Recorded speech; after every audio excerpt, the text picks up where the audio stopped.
Hey guys, welcome back to another episode of Gripping Talk. Today we have a really special guest, Craig Rowney, aka Grey Wolf Fitness. We've known Craig now for probably about a year. About a year, yeah. So for those of you that don't know you, just tell us a little bit about yourself. Now I know people will be thinking, who the bloody hell is he? Yeah. But I think a lot of people of a certain age will resonate with my story. So I'm in my 50s now. Masters category now. Masters category.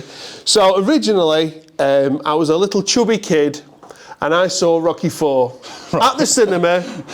And so I'd be 13, something like that, 12, 13. And I wanted that physique. Yeah. So straight away, I pestered my mum and dad. Can I have a dumbbell set? Can I have a barbell set? So they got me for my 13th birthday, the original York cement-filled. One of those like plastic. Yep. Yeah. Yep, I got one of those and I trained my arms and shoulders till they dropped off. Yep. Till I was about 15, 16 and I had a real growth spurt then. Really? I was a little chubby kid and I probably grew 7, 8 inches in about 18 months' time. Jesus. Stayed the same weight, so I ended up slim. Yeah. Beanpole. And from then on, I wanted to get into strongman because at that particular time, I think it was Jamie Reeves had won it then, and I wanted to be a strongman. And there was one thing I was very good at was the eating aspect. Most of us are, yeah.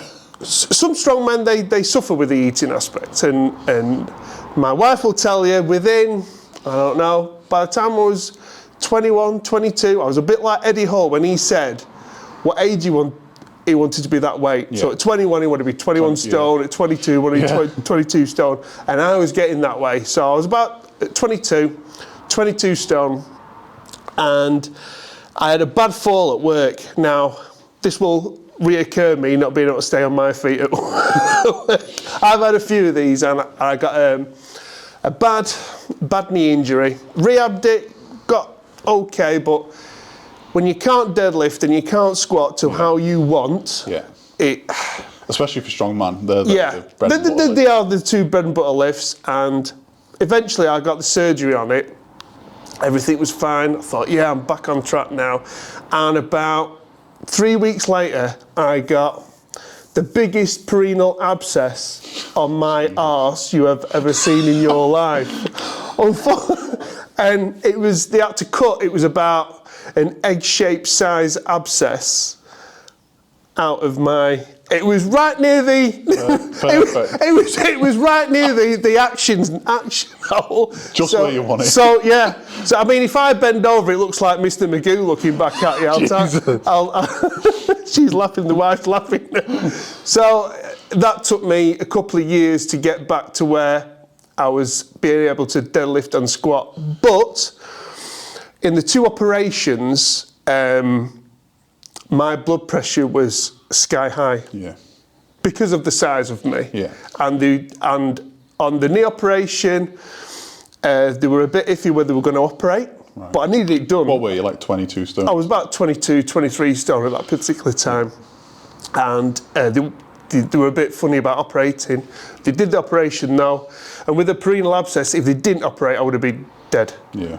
If that burst, you are. So anybody out there, if you have anything troubling you down there, get it looked at. Yeah. So then we was on holiday, and I kept the weight on. I was on holiday, and you know when you look at the photos and you go, is that me? Yeah. Yeah.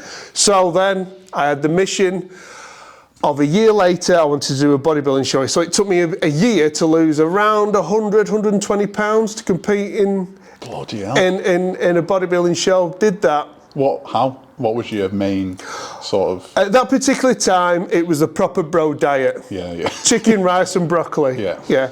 And I became the most boring bastard you have ever seen in your life. Yeah. The wife, she likes a drink. I like a drink. On a Saturday, I'd be there with my water or whatever, and she's there having a wine, and I'm thinking, it's got to be worth something, this. Yeah. And I did the bodybuilding show, and the day of the show, backstage is the most unhealthy place I have ever been in my entire life. Yeah. So at this particular time, it will be about 2004, 5 maybe, something like that. And it was when dry white wine, was like a natural diuretic. Right. So on stage, he was. Yeah. So he was as dry. It got rid of all the excess water. So backstage, everybody's drinking white wine and whatnot. And Suzanne's obviously watching me in the audience, and somebody that was on in the second half. Another thing was if you drank brandy. Right. Brandy brought out the seeing a theme here. brought out the vascularity in you, and he nearly fell over, getting up to go backstage to get ready. It was. So I did that, and we went on holiday. It was an all-inclusive holiday. I went, ripped to the bone, 6-pack, came back 40 pounds heavier. I bet, yeah. In a 2-week period. Easily done. Doing grip work now, because my training had gone a little bit, so. But now, doing your competitions, my year has like purpose. Yeah. With training. Yeah. So I can build up to one of your competitions, deload a bit, another one, and another one. Especially now this year, we've got such a variety of competitions, and there's actually decent prize money for some of them as well. Which, if you can. And a plus point as well, because like a lot of yours have been in York and Wrexham, nice places to visit, and me and the wife can go and have a dirty weekend. That's very true, on the white wine and brandy. On the white wine and brandy. So it's a win-win. Yeah, it's true that. Yeah, fair enough. It's an unbelievable journey you've been on, really. And because I didn't know you from Adam. Yeah. 1 year ago, I didn't know you from Adam, and I'm sat here now. Yeah. Chatting to you on this. Yeah, which is wild. So anybody out there that's not the training's not going too good, get yourself into grip work and it will revive. Yeah. And the thing is with grip work, now you're looking at, I might do a bit of arm wrestling. Yeah. Yeah, because very easy to slip into. It's very easy to, and you just don't know where it's going to take you going from. Yeah. And not only that, going to Spartan Gym, so you're competing with the likes of Rebecca Roberts, world's strongest woman, Claire Myler, she was over 50s world's strongest, so you get to meet these people that you watched on television. It's crazy. In a smaller actual environment. Yeah. So it's... it is crazy really, and like you said, it's great that all these different people are getting involved in it and all mixing together, and it's just great for like this weird sport really, isn't it? Yeah. So yeah, anybody out there who's stumbled upon this and they're thinking, what's all this grip work about? Yeah. What's it going to help me with? Well, if you think of most combat sports, it's going to help you with most combat sports. Definitely, yeah. Especially jiu-jitsu, where your grip is heavily involved. I'd say get in. Definitely. Yeah. Yeah, it's a good one. It's like me, when I did a lot of strongman and I got a hip injury, that's how I sort of got into it. And then it's just taken over me. And it does really, because there's such a variety to it and so many different types of lifts and the types of grip, like you've got your pinch, crush, support. Yeah. It's just wild, and like I say, I'm doing arm wrestling now, which it's all, within the same umbrella of grip. Like, we had James Rogers here last week. He does a lot of BJJ. He's writing a book on how grip can help with that, and he was showing us different moves. He was doing like pull-ups on with his gi. Yeah, it was crazy. Yeah, but it's like you said, it's just this weird sport, but it's got such a variety to it and a great selection of people in it. Yes. Yeah, I know a lot of people will be put off because it's not a spectacular viewing sport. Yeah. I know you have the likes of the Axel and the Hercules hold that look a bit more impressive. Yeah. But it is. I've just fell in love with it. And anytime you bring out a new grip implement, we've still not released that yet. In fact, what was the new name? We took it to. What was it? A little seminar the other day at Valhalla Gym, which is just in Maghull. Right. And they wanted to call it the steamroller. Well, Well, yeah, it's. Just So- the politer version. Part of, yeah. I still think the finger blaster would. It was finger blaster, squeegee, or steamroller. So it's still up in the air. But once we've made them dumbbell handles, we'll get the steamrollers out. Yeah. But I love now grip training. It's taken over I would say now, my training is sort of like 50% grip and 50% just keeping everything going. And the one thing I've been very surprised at is you don't have to train as much as you think on your normal training. Yeah. Without a doubt, you can cut it in half. Yeah. I've cut my training in half. I've not got weaker. In fact, I've got stronger in some respects. Possibly the grip has helped that, but you do not have to do as much work as you think to get decent results. Yeah, one That's of the keys is deadlifts. Though, like double overhand deadlifts on an axle on a regular bar. Yeah. They're a massive assistance for everything, really. Yeah. So as long as you're doing that, a few accessory movements, and then I guess it's a lot of technique, more on the smaller implements. Yes. Like I know you're really good at like the thick bar with your wrist strength. Yeah. But I guess that probably comes from your training style, which is a bit wild. We'll put in a few clips of things that you do in your gym. But yeah, for me and Laura watching your videos and stuff, it's really like inspirational for us because you bring such a versatility to our equipment, sort of hammer curls with dynamite sticks, pull-ups and all kinds of crazy movements, which we never think of really. I do like inventing different ways of doing it. It keeps training fresh as well. Keeps training fresh, especially when you're like me, you're in your 50s, you've been training for decades. Doing, a hammer curl with a dumbbell. I've done it 1,000 times. But doing a hammer curl with a dynamite stick on a weight pick, it looks cool. It looks cool. But yeah, you just don't know when you're doing like this YouTube who you're gonna meet, who you're gonna talk to, what you're gonna do. When we've been to Body Power, I've seen people that and people come up to you, YouTube sensation. But yeah, you just don't know when you do YouTube, social media. I know social media gets a lot of bad press when it comes to health and fitness.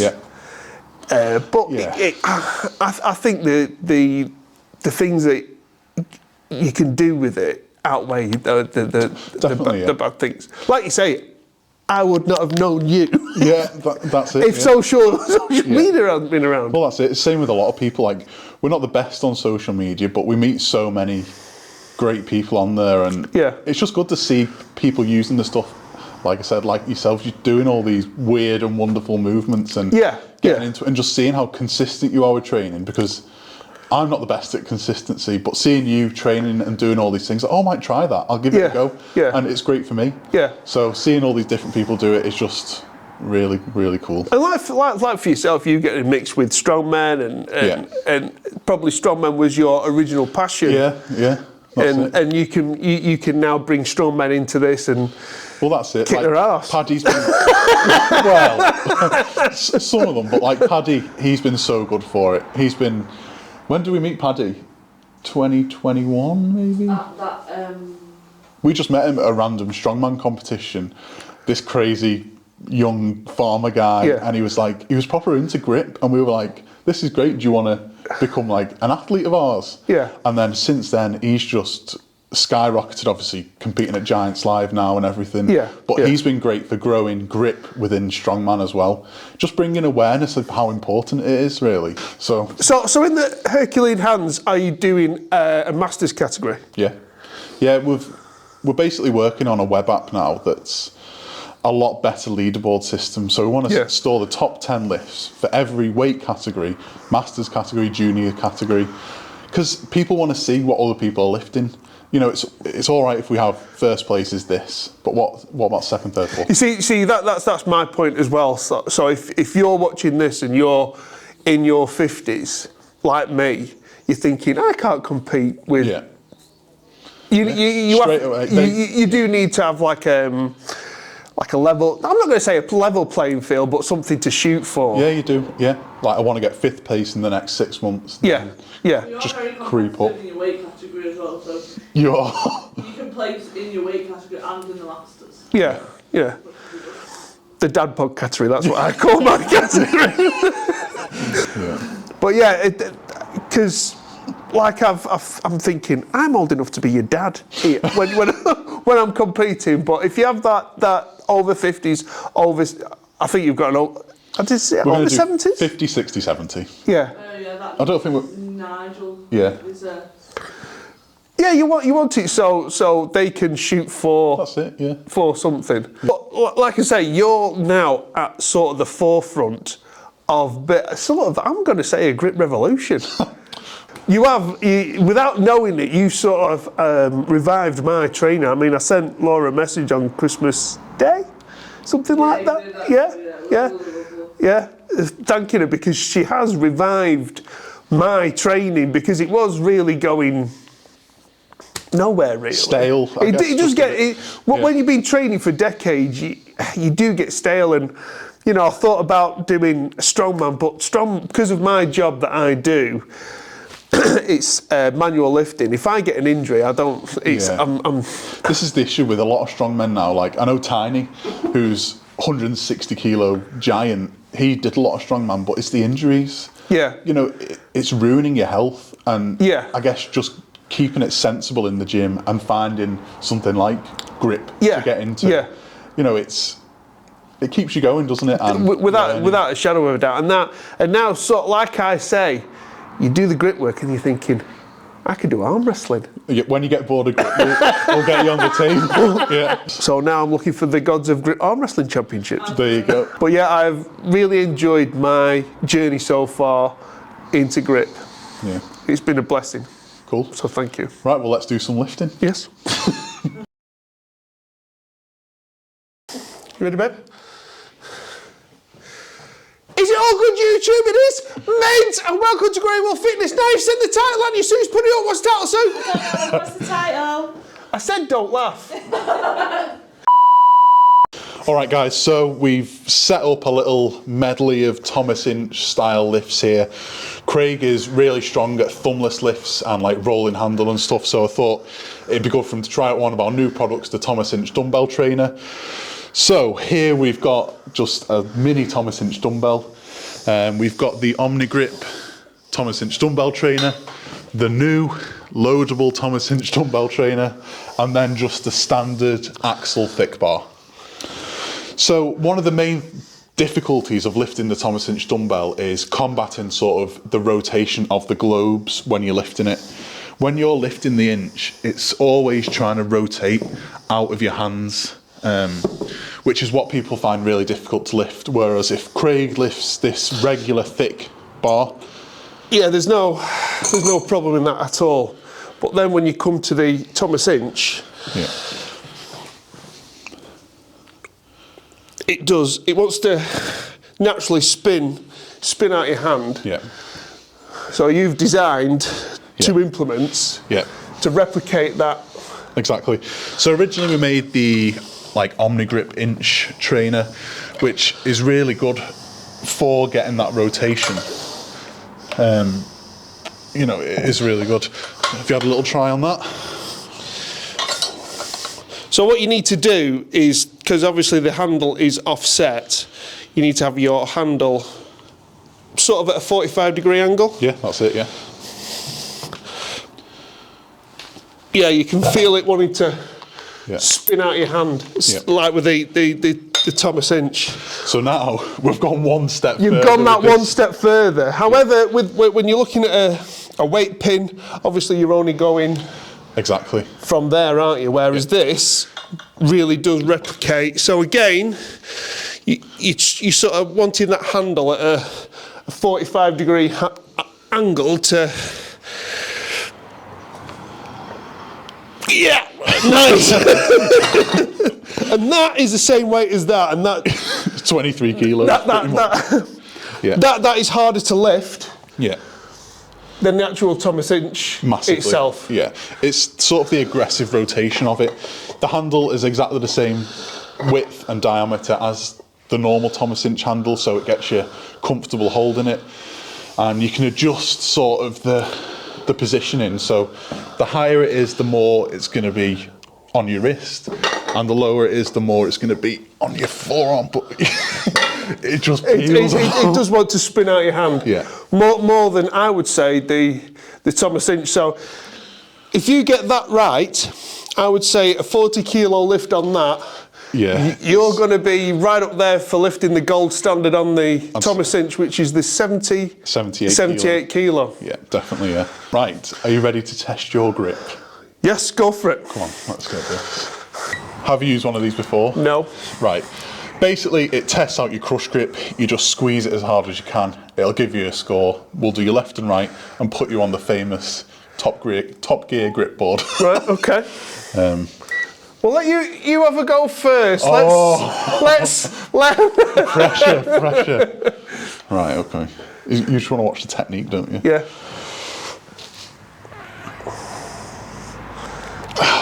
103. Poor. Poor. That is poor. No warm up, but you're in the same boat, so. Yeah, I just squeeze and I kind of like to drive it forward. Or drive it down. Yeah. Right, let's have a go. Come on. Whoa, that's good. 72.95. So that was your right. Let's test your left. We're multi-handed.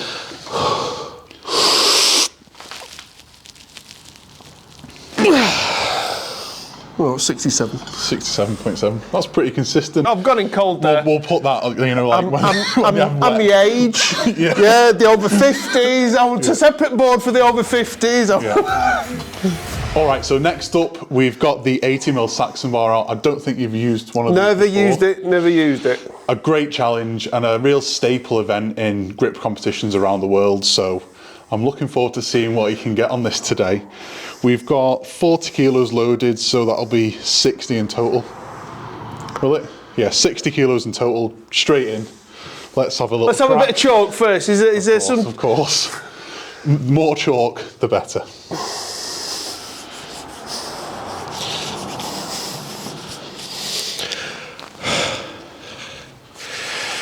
I think if you can get maybe 70, 75. That's a very good start. Is it? All right. Yeah. Yeah. Now, when I get heavy, I do the wolf slap. We'll get the chalk a bit closer forward. So this is 65.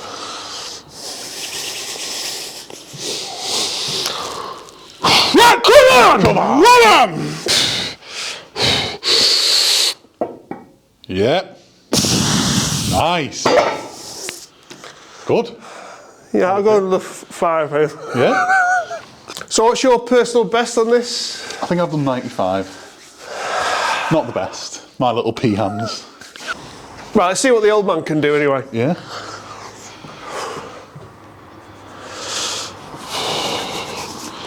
Come on.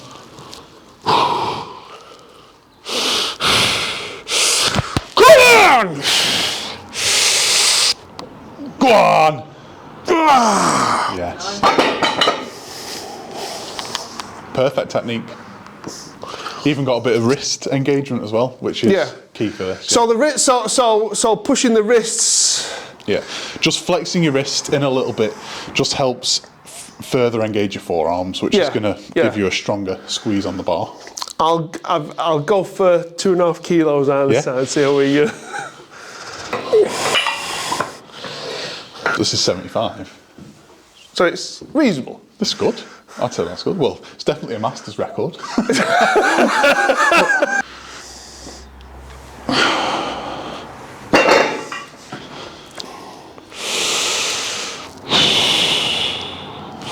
on. Come on! Go on.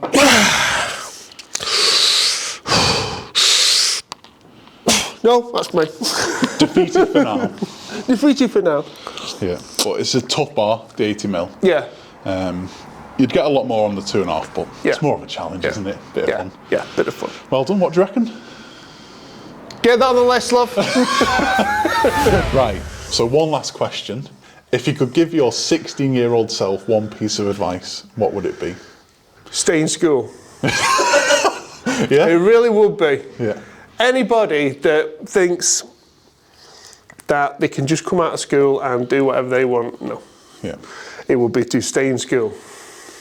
There you go. On training, Yeah.